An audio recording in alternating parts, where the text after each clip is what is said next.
Do you remember Jackanory? Yeah, they used to tell the stories. Well, they had a guy on Jackanory telling the story of Cinderella, but they didn't realise he was dyslexic.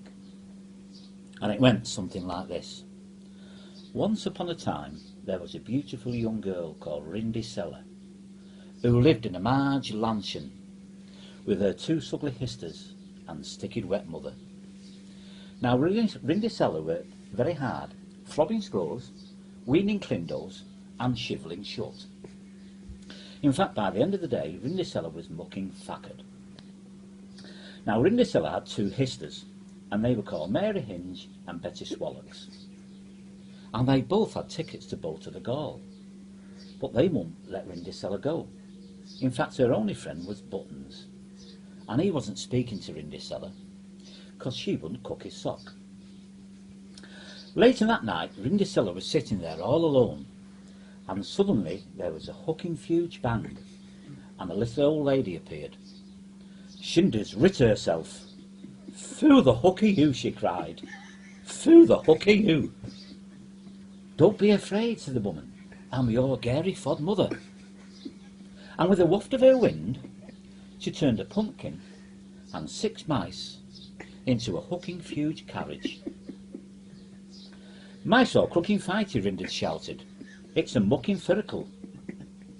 But her gary fod mother said, "You must be back by midnight, or there'll be a cooking calamity." At the ball, Dyslexic was dancing with the pransome hints. He'd been there since 8 o'clock and was as fist as a part.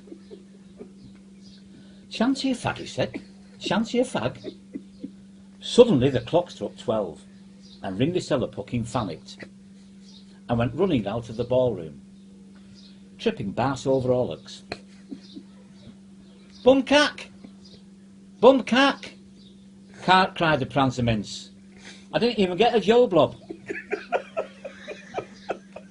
And looking down, he spotted Dyslecic's slash glipper, and picking it up said, "Whoever this glipper sits, I shall marry."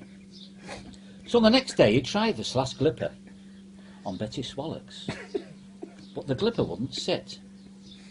In fact, she tried so hard she let out a fig bart. "Ooh, that's stuck in finks," cried the pransome hints. "Who's fuss charted? Who's fuss charted?"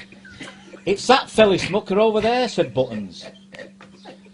So he tried the slash glipper on Dyslexic, and the glipper sitted, pucking perfectly, and taking hold of Dyslecic's hand, took her upstairs and bagged her chains out. And later, Dyslexic and the pransome hints were both married, and Dyslexic ended up with 8 children and a foal swanny. Every credit. How brilliant is that?